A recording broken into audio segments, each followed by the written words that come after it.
Okay, welcome back to Afrolantican Jurisprudence, episode 5. Here we go. Smitty Bonton, Professor Smith, Dre Smith. Call me anything you'd like, just about. Anyway, all right, so episode 5. We're actually now, this is the meat of it. So I've given the background of Afrolantican jurisprudence, why I'm trying to do this, philosophical underpinnings and whatnot. But the core of it, or at least the critical distinction that I would make between American jurisprudence and Afro-Atlantic jurisprudence deals with equal protection, and it deals with combining race and economics. And so this episode is dedicated towards a law and economics conception of racism as asymmetrical market imperfections. A law and economics conception of racism as asymmetrical market imperfections, right? So that's how we're going to try to attempt to meld economics on the one hand and race and group subordination on the other. Because I've mentioned several times that once I got into the legal academy as a professor, it seemed that those that were concerned about group subordination tended not to deal with economics, and those that dealt with economics tended not to deal with group subordination, and usually saw each other as at odds with each other. When, from my perspective, there is no need for such distinction, or what I called in the last episode, chauvinism, right? The idea that my theory or my construct is all good and yours is all bad. All right, so I've written on this several times, and we've published at least 2 articles on it. So this is also going to serve as part of the Economic Justice Law Review, follow up to Andrea Freeman's Racism in the Credit Card Industry. So this is sort of a review in a certain respect of 2 articles that I wrote about 5 years ago, Race Law and the Free Market, which was published in the Georgetown Journal of Law and Modern Critical Race Perspectives, which I really enjoyed publishing just for the title alone. It was a new journal at the time, the Georgetown University Journal of Law and Modern Critical Race Perspectives. And that modern critical race perspectives is exactly what we're trying to bring to bear when it comes to melding law and economics, and then now trying to advance it even further with the hypothetical of Afrolantica and trying to build an entire or construct an entire jurisprudence around the concept of Black nationalism and public choice theory in the United States of America. All right, and so the next year I also published Boycotts, Black Nationalism and Asymmetrical Market Failures Relating to Race in the Howard Law Journal. And of course, that's my alma mater, and also just taught there last year, HUSL, Hilltop Hustlers in the building.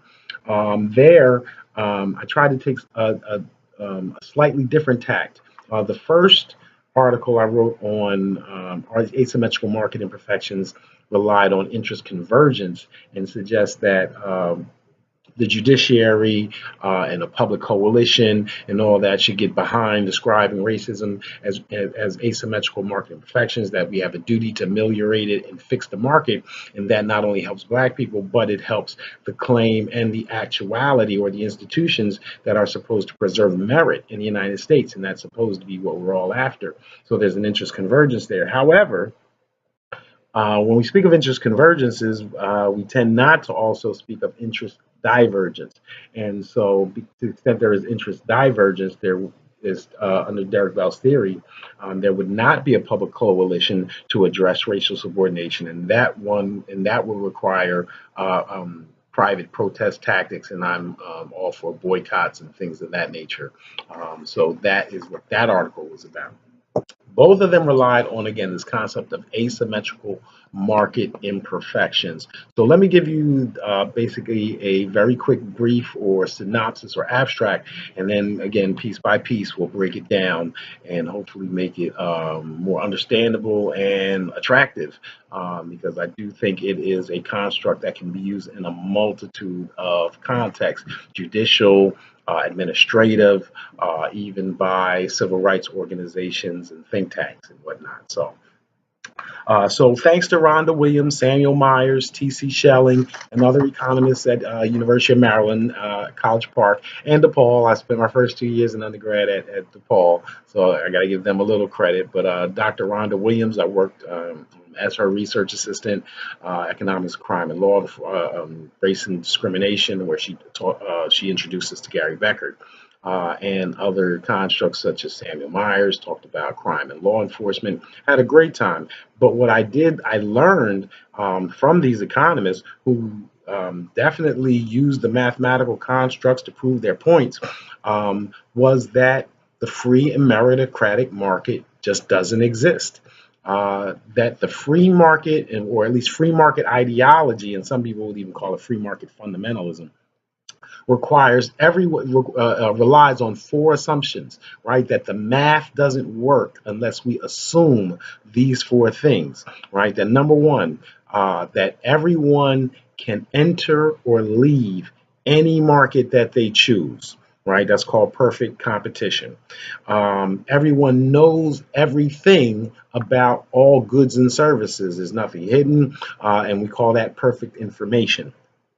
There are basically, we're not going to take into effect any harms or costs or even taxes with respect to our transactions. No crime, no pollution, and basically we're saying there's no transaction cost. All we're analyzing is the transaction itself. And then last, is that everyone is a profit maximizer, has perfect rationality. Um, and we're going to talk about that later, right? That everybody wants more than less. Folks want to spend efficiently. I want to gain as much as I can while giving up the least amount of cost, right? So those are the four assumptions. There's actually a fifth one that's recently, right? The assumption that everyone has the same access to technology. Um, I'm not going to deal with that one a lot because I think it's, while I think it's worthy and I understand the point that folks are trying to make with it, I also think there is something to the argument that it's already encompassed when we talk about information and we talk about competition, and even if we transaction costs. But again, I think it's a very salient point. We'll try to respect it. But um, but first of all, we know that none of these assumptions are true, right? Obviously not true, right? So let's even start with the idea that everyone's a profit maximizer, right? To the extent you are a profit maximizer, perfectly so, means you would sell your child for the right price, right? That everything is for sale. You sell yourself into slavery or whatever the case may be, that there's no room for dignity or any other non-monetary values. And as a matter of fact, behavioral economics is a discipline that's centered around this idea that money is not the end all be all to everyone at all points.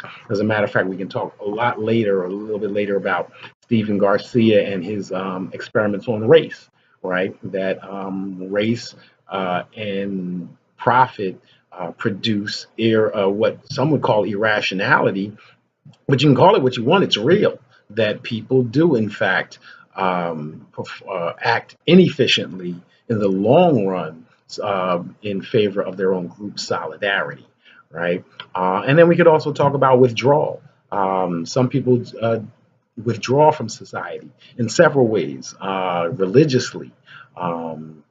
To decide that profit and gain is part of the rat race, and therefore they don't want any part of it. So we know that everyone is not a profit maximizer, bottom line.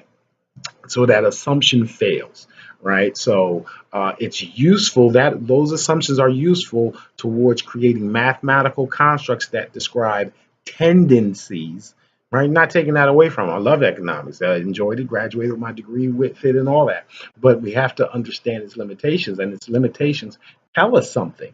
That's the part that I don't think critical theorists have done well with. That on the one hand, no, I'm repeating the criticisms others have levied at free market ideology, but my problem with it is that they stop there because the criticisms themselves give us useful information. Okay, so profit maximizer. Everybody's not a profit maximizer. No, everyone would not sell their child for the right price. Perfect competition. Once again, this idea that anyone can enter any market or leave any market they so chose. The easiest way to describe this or the absence of it, would be something like slavery, right? That you're not able to enter any market, you can't leave any market, right? Well, the argument is that we're not slaves today. True. But that doesn't mean that we all have the same ability or capacity to enter any market that we choose, or even leave markets that we don't like. First and foremost, capital is required to enter into markets, right? Especially business markets. Labor, again, we still also need foundations of human capital to enter into markets that are highly lucrative. And so, to the extent there's a huge intergenerational wealth gap that we've discussed several times in episodes before, then we know that blacks and folks and white folks, even with the same income, are usually not similarly situated when it comes to entering into market, whether that be a housing market, a market for business, or whatnot, because of the difference in the wealth gap. Perfect information. Okay, right. So this is the easiest one to debunk. We don't even know, we can't know everything about any one thing, much less everything about everything. So the idea that people know everything there is to know about goods and services and other buyers and the environment and all that other stuff is just fails, right?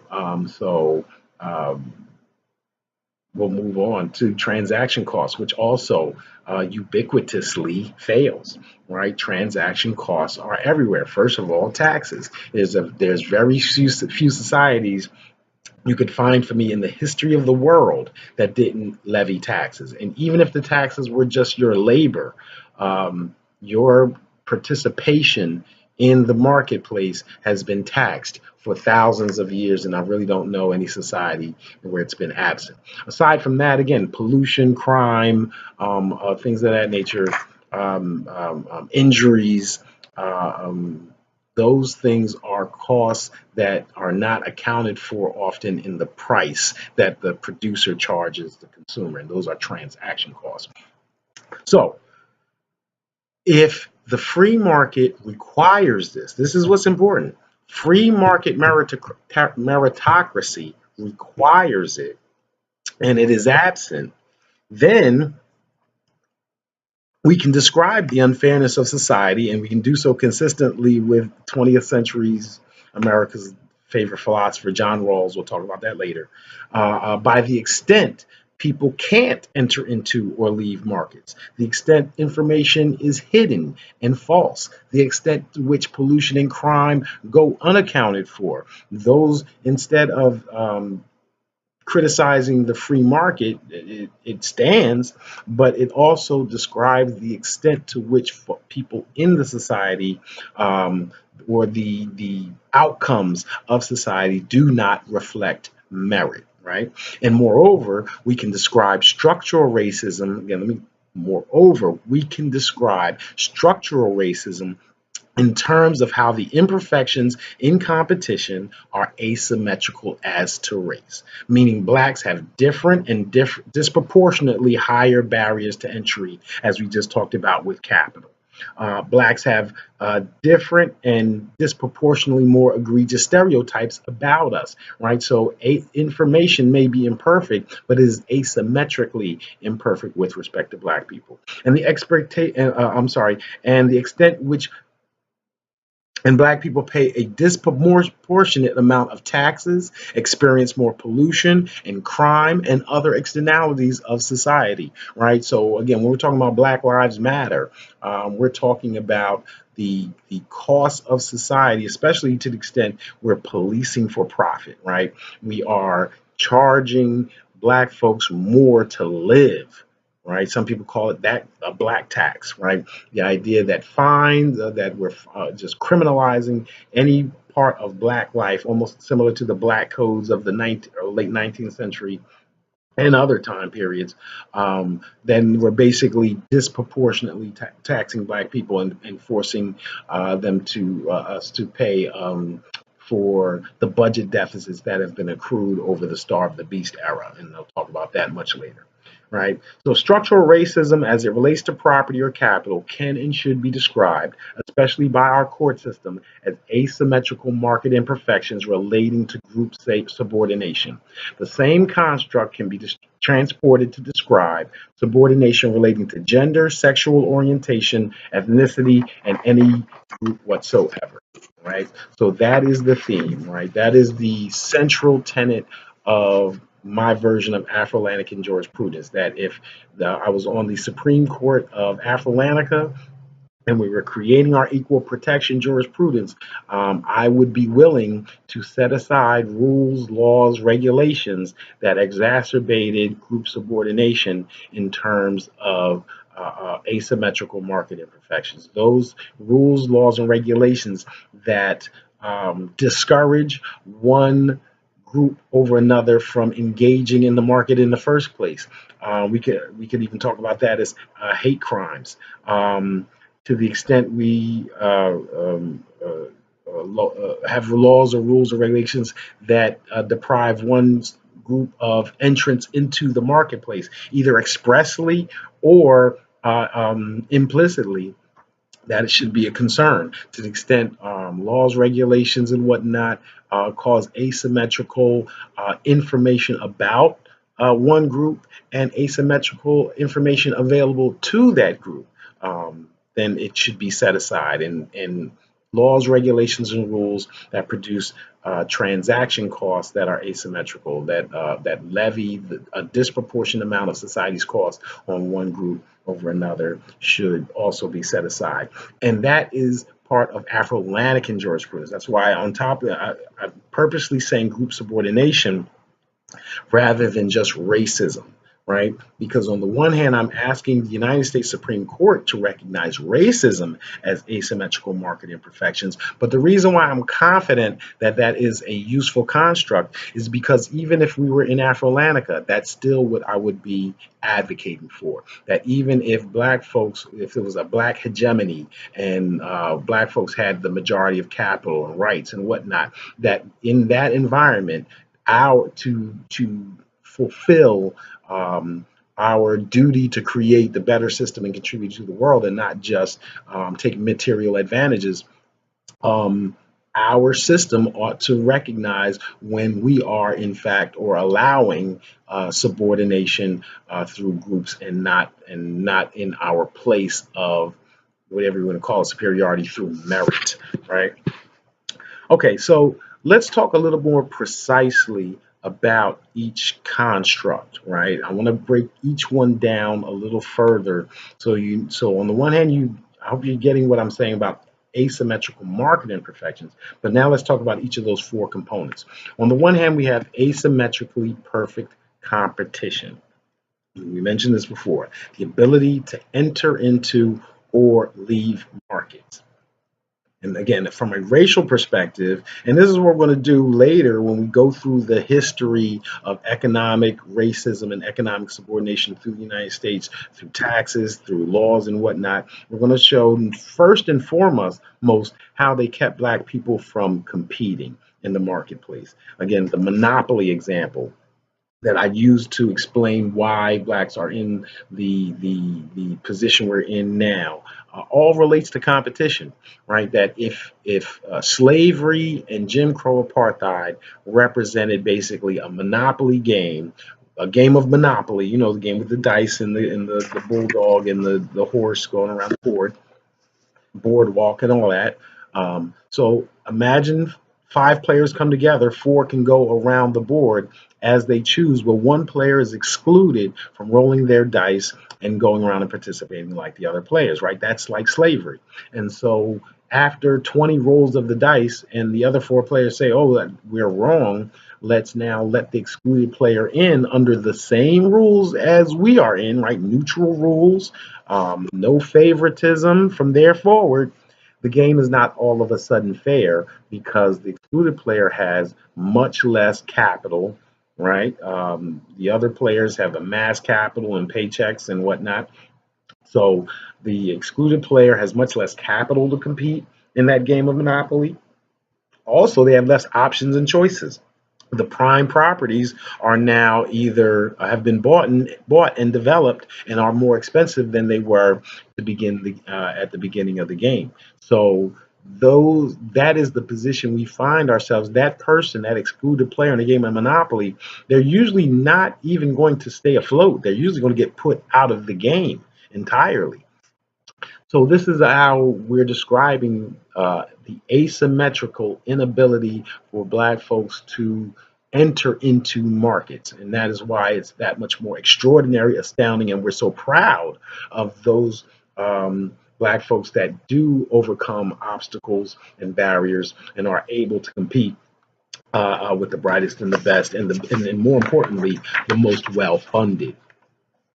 So there is also and note that again, under American jurisprudence, it is a requirement for the government to fix when the market is putting up barriers to competition, right? We used to have a very robust antitrust law or laws that were designed to preserve competition, and you would see antitrust suits. Matter of fact, the antitrust laws have been called the Magna Carta of American capitalism. And the interesting thing is, for those that don't like capitalism, or especially black capitalism, if the antitrust laws are the Magna Carta of American capitalism, antitrust law is pretty much dead. So is American capitalism dead? Are we so far into a plutocratic or corporate feudalistic society that we're not even in capitalism to bash it? So anyway, the American uh, jurisprudence um, finds no fault with the government for seeing market imperfections and addressing them. And so numerous laws are on the books. I mean, countless laws are on the books that are trying to even the playing field and allow for folks to compete without unnecessary or unmeritocratic restrictions, right? Even the antitrust law says, yeah, we don't like barriers to entry unless, right, they don't reflect merit. So there is also asymmetrically perfect information. And once again, the United States government has, in its jurisprudence, totally supports this idea of making information more perfect, right? Think about the First Amendment. Uh, uh, it's said in absolute terms, just like the Second Amendment with guns, but we don't mean it absolutely, just like we don't mean it absolutely with guns, right? There is a limit to free speech, and first and foremost, lies, fraud, right? That is the antithesis of perfect information. That's disinformation. And so, even with our First Amendment jurisprudence, the idea that the government won't protect disinformation, and we can pass laws, consumer protection, that require disclosure. Even again, the educational system, the justification for public education is to kind of level that playing field. Public broadcasting systems. So there are so many rules and laws and regulations and programs on the book trying to make information more perfect, right? And so the argument goes that to the extent the information is asymmetrically imperfect, Black folks have to endure these stereotypes that promote the myth of Black inferiority, and they're everywhere. And so, and that's information about us as far as information available to us, right? The public school systems, the prison industrial complex, the idea that, or the notion or the phenomenon that we are going to schools, but they are not preparing us for anything other than menial jobs, right? That means that Black folks will have an asymmetrically hard, disproportionately hard time competing in the marketplace without information. And again, transaction costs, um, rules, regulation, not all, but a great deal of government is designed to realign the transaction costs, right? To make a tort law, right? Billions and billions and billions and billions and billions of dollars of lawsuits every year at billions and billions of damages. Those are there to adjust the transaction costs that one person had didn't pay enough for this service or for this activity. Even think about the fact that I punched you in the face and I didn't pay for it, so that you sue me, and basically the court estimates what it should cost for me to have punched you in the face, $250,000 or a half a million or whatever. That basically the costs have to be borne by that other person, and the other is made whole. Even if we look at the criminal law, we're still talking about the transaction costs, that they're not enough, that there should be enough cost to crime or selling drugs or violence, whatever, that people don't do it. And so if you do it, you didn't pay enough, right? You don't do the crime, you can't do the time, right? You got to pay for the activities. And again, all of that suggests that if it's disproportionately levied on black people, then we're saying the cost of society, the ability is levied asymmetrically on black folks. And this means that the system is not meritocratic to the extent that these asymmetries exist. The claim to meritocracy, the claim to the land of equal opportunity lies fault and flat. And the interesting thing about that is Derek Bell's very first foray into interest convergence, or his very first explanation of interest convergence, goes back to the Cold War, right? That why did we have such a momentous decision in Brown versus Board of Education? And his argument is that because of the Cold War, because of global politics, America had to be seen as a more meritocratic institution and country because television was broadcasting American racism all around the world. And there had to be at least some symbol that suggested that America was about fairness. Well, fast forward to 2017, and it's interesting about whether or not the United States cares to be seen as an egalitarian place at this point. The presidency of Donald Trump and the millions, the tens of millions that consciously supported him, knowing what he was bringing to the table, suggests something not too positive. And let me also say again, the fourth element, which some people would say the first, asymmetrical profit maximization or perfect rationality.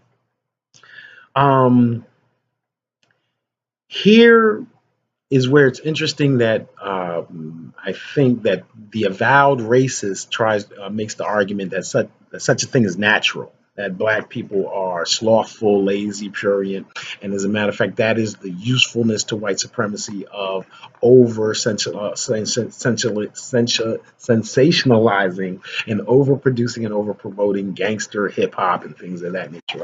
It's designed to promote this idea of black myth of black inferiority. And the interesting thing about the myth of black inferiority, and Albert Einstein spoke about this back in the 30s, is that usually the minority group accepts the prejudiced estimate of the majority and come to see people such as themselves as inferior.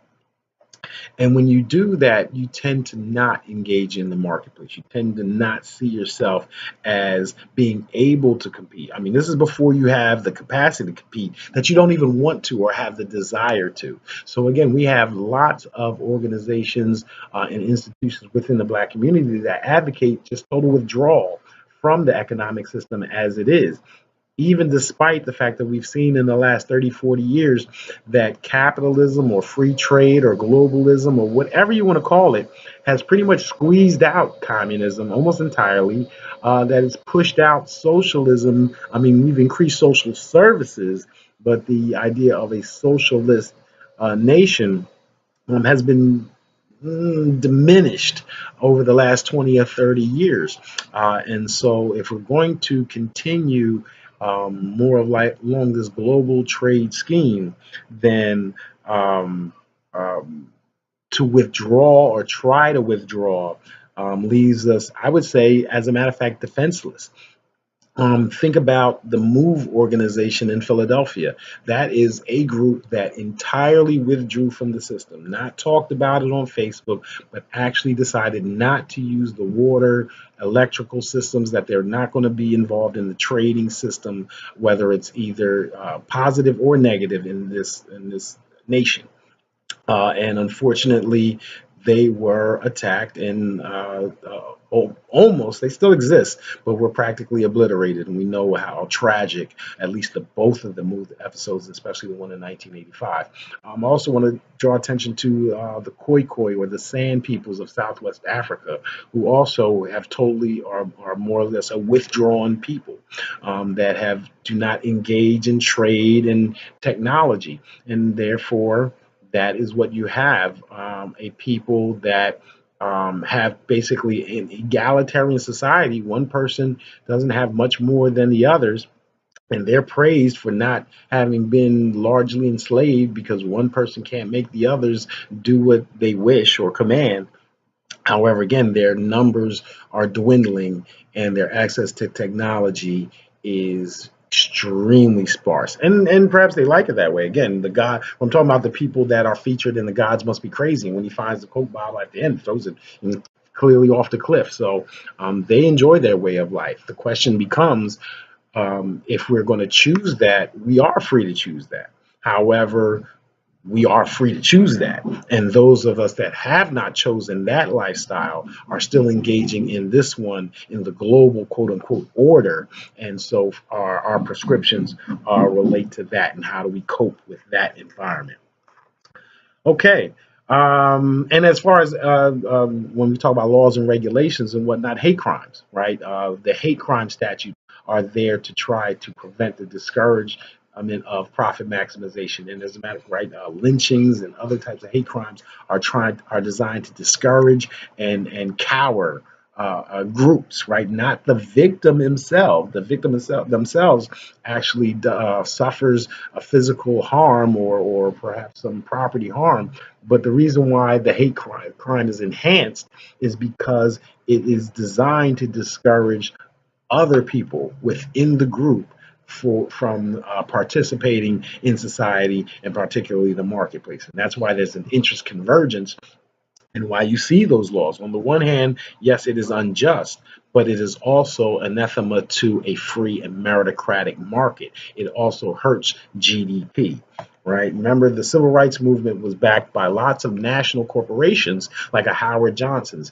If in order, I can't maximize my profits if I can't sell hotel rooms to black people across the country, right? If I have to have certain rules for my hotels in New York and California, and then different rules in Mississippi. First of all, that's just inefficient management administratively. And then secondly, no, they're not trying to turn away those dollars. So again, an interest convergence, and especially when we talk about a marketplace convergence, is why we have many of the laws and civil rights laws that we have today. And it's consistent, right? It's consistent with this idea of equal opportunity.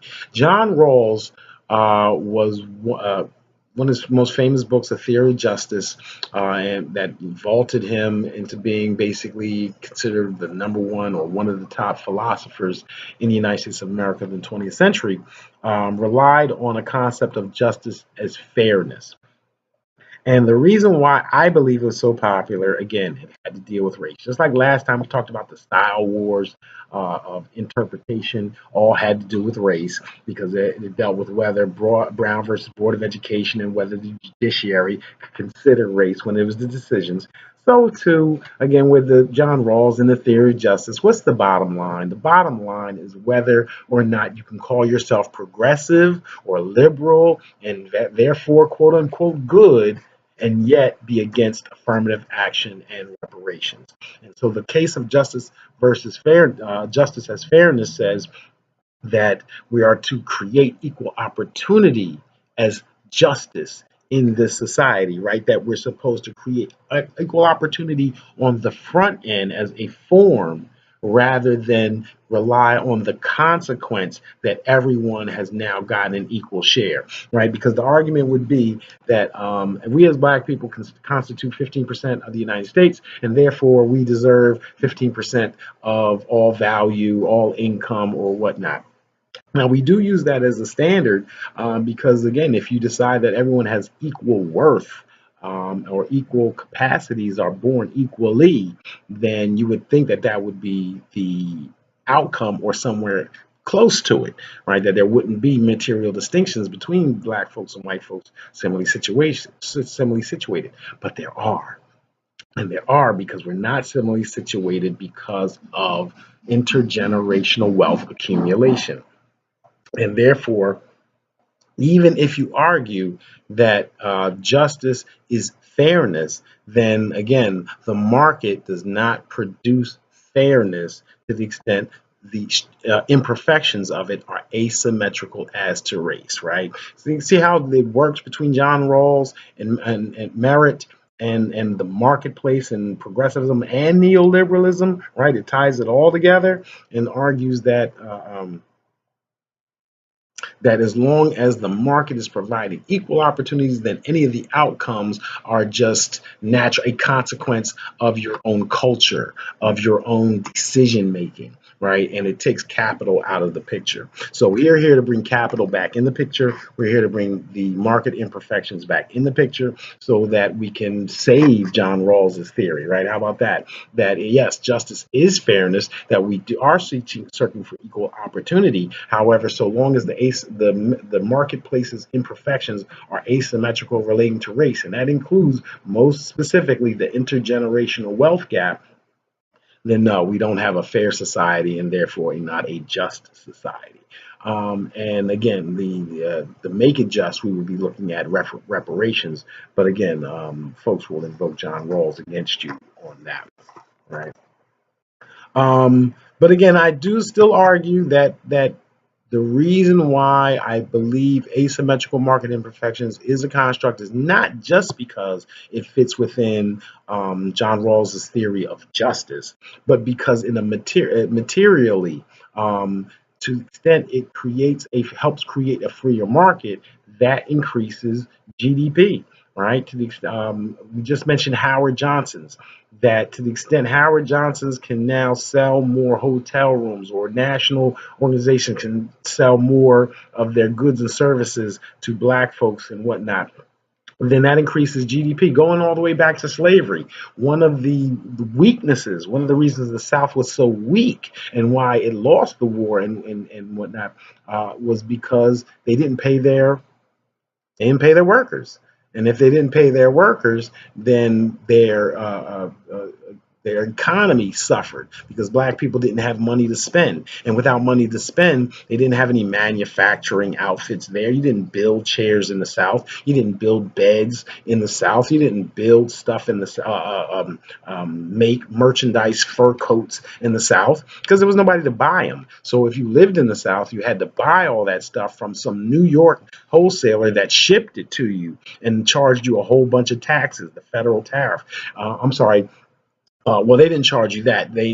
Your other alternative was to buy goods from France or England, and there was a heavy federal tariff on that. And so New York mercantilists basically charged exorbitant prices because the tariff kept you from going elsewhere. And so that's the way the economy of the South was retarded, right? And one of the reasons why they tried to break away. So again, this idea of race and markets and free markets and whatnot, they are extremely, extremely, extremely important when we're talking about geopolitics and even when we talk about war, right? But again, I mentioned before, or we mentioned in the writing on at Howard, that in the Howard Law Journal, that's where the interests converge when we can clearly describe an asymmetry in transaction costs, when we can write this policing for profit, environmental racism. These are clear examples of asymmetrically distributed transaction costs, right? Discrimination in the credit card industry. We can clearly describe this as asymmetrically imperfect competition. The prison industrial complex, public school financing, we can clearly describe this as asymmetrically imperfect information. But there are some racial phenomena that is not as that is not as easy to describe as an asymmetrical market imperfection. And it still may be race-based, but the question becomes, is it something that a whole public coalition should get behind and address. So years ago, I also wrote about the NBA dress code and whether the NBA dress code was racist. And I determined absolutely that it is. However, describing and because it why because again the idea that you could wear um, the items on the list were basically commonplace to your average white guy, things that were commonplace to your average black guy, at least especially from my perspective, from the inner city or whatnot, or from the urban areas, was outlawed. And moreover, from an economic perspective, those athletes were giving free advertising to Carl Kanai and other black designers or quote unquote hip hop designers that was taken away from them and then redistributed to those who produce suits and whatnot. And yes, black folks can produce suits. Puffy finally got to it, but at the time, no, it was a switch that the free marketing that you get from seeing their gear on TV by billions across the world was transferred from one group to the next. Now, but can you describe that as asymmetrical market imperfections? Yes, you can describe say that it enhances the myth of black inferiority, which is asymmetrically imperfect information. You can talk about how again, as I just mentioned, it lessened the ability for black entrepreneurs, especially fashion designers, to compete. However, it's not as clear, right? It's not as egregious, and therefore the interest convergence doesn't seem to be there. That white folks would not see this, especially elite white folks, would not see this as a serious threat to the marketplace, right? That the American system is not demeaned by it. Like in contrast, we have black phenomenal athletes, high school athletes, or teenage athletes who are exploited by the NCAA. And we see that the transaction costs that are heaped upon them as far as injuries are concerned, the amount that they are the amount that they earn that's redistributed to others is egregious. And even the idea that they aren't a full participant in the free market themselves, even while they're in college, and that's what's being discussed in every economics class in arts and science departments. We see that one is more easily described as a inconsistent with free market ideology and inconsistent with liberty and freedom and equal opportunity, all the things that we promote around the world. And so things like the NBA dress code or Colin Kaepernick, right? On the one hand, we see police brutality as obviously against black folks, but as far as Colin Kaepernick's protest itself, it is hard to describe that as asymmetrical market infections. So you understand why white folks are not, or I'm sorry, it fits the theory as to why white folks in a public coalition is not arising. But that's not the end of the story. So the end of the story is that if white folks aren't going to do it, then either the racist phenomena stays in place or black folks take the responsibility to address it ourselves. And that's when we have, or we ought to have, private protest tactics, particularly like boycotts and whatnot. Now, whether folks are effectively willing to boycott the NBA or the NFL or other popular establishments and institutions remains to be seen, and also has something to do with how egregious the offense is. I also want to talk more about now, instead of talking about just like the individual describing asymmetries in profit maximization, perfect competition, transaction costs, perfect information. Let's talk about this a little more generally in that I typically promote this as I mentioned before, as what I would use in equal protection jurisprudence. That if you were going to sue and say that there's a disparate impact or this law discriminates against people, and it's not written in a way that expressly does so, it doesn't mention race expressly, then yes, I would consider whether or not I would showings on as to whether or not this is very deleterious to the market, whether it causes or exacerbates or maintains pernicious asymmetrical market imperfections, right? Well, it's further than that, right? We can use this construct much further than that. Number one, we could also use it in the administrative law context. The law interpretation game is not in the judiciary solely anymore, and maybe even primarily anymore.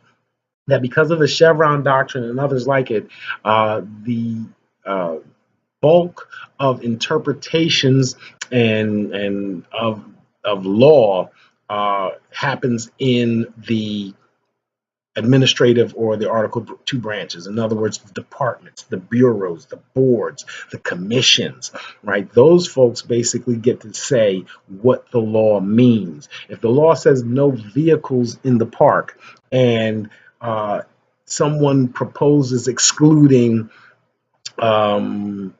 vehicles that it just so happens black folks are using at a particular time, then the question becomes whether or not that neutrally worded law or neutrally worded regulation causes asymmetries in the marketplace. Can I show you that even though this is neutrally worded, that is going to cause asymmetries in competition or transaction costs, that is going to be overly, or that is going to reduce information available to black folks, or that is going to create or exacerbate negative stereotypes?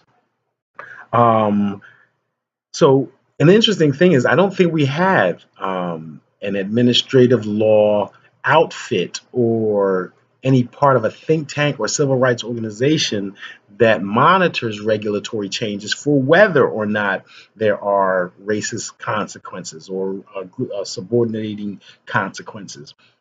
And I think that when we're talking about it would be important now that we're in this environment of Chevron where the Article 2 branch has that much more power. But now that there is a Republican judiciary, Republican presidency and legislature, and to the extent the Republican agenda melds with white nationalist policies and desires, and they court those votes, then it's even that much more important for us to fight in the halls of the administrative law courts and to have laws set aside, because we're not going to win in the legislatures because the Democrats or whomever don't have the votes and are courting others. So establishing some type of construct that shows that the citizenry is not being equally protected, that black folks are not being equally protected,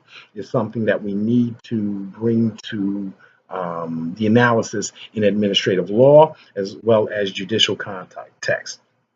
Let me also say that it's transportable outside of race. So we can apply this idea to gender, to sexual orientation, to political affiliation, to ethnicity, to nationality, that no matter what discrete group you are a part of, if a law, rule, or regulation exacerbates asymmetries in the marketplace against your group, then we have a situation where those laws should be set aside or dealt with in some type of way. So that is, and I suggest again, going back to the very beginning, that is why Afrolantican jurisprudence is so valuable in my view. That through, on the one hand, this is what we are asking in the United States, that the Supreme Court, that the administrative law courts, that folks recognize and that racism as asymmetrical market imperfections, so that they can understand the significance and substantiality of many things that we complain about and how it materially affects us. And it's not just whining and crying, and it's more than just dignity. And I don't want to discount dignity, but material subordination is just as important, if not more. And so the reason why I'm confident that this is the proper structure in the United States is because I'm confident that it would be the structure in Afrolantica. To the extent we are on top or in control or self-determinative in Afrolantica. Again, the point of Afrolantica in jurisprudence is we're not looking for just a black system or any black system. We are trying to look for the better system. We're not closing our borders and only allowing black people in. We're not closing our borders to the extent we are also a society that is pushing for meritocracy, as all societies have been. Then we want our decisions in there made based on merit, that the society will advance further technologically, financially, with if we respect the contributions and reward the contributions of those who benefit the society and do so in a way that is non-arbitrary, right? Now, again, let's admit that this is incomplete. When we're talking about economic justice, we are talking about property. And yes, we can squeeze into, liberty into the discussion, but we also want to make sure that things such as sexual violence, right? The sexual violence that occurred in slavery or to domestic workers and what have you. And even today, as far as strip searches and women's prisons and whatnot, that and men's prisons also, that even to the extent that those are not easily described in economic terms, they are not to be ignored. That we're not trying to replace, we're trying to complement a dignity analysis. And we're trying to do, and I suggest that we do this through the concept of group subordination as asymmetrical market imperfections. That's asymmetries with respect to competition, information, transaction costs, and also profit maximization. Our next episode, which we're going to shoot very shortly after this, is how do we justify this? Yes, this and what I mean by justify this is not morally. I think we already done that when we invoke the John Rawls and what have you. We could go deeper, but I want to talk about the legal justifications or authority. What authority do we have to invoke asymmetrical market imperfections in jurisprudence? And I suggest that there is quite a bit. There aren't very significant barriers to the judiciary doing this other than will. So that will be episode 6, and I'm glad you stuck around for episode 5. See you very shortly.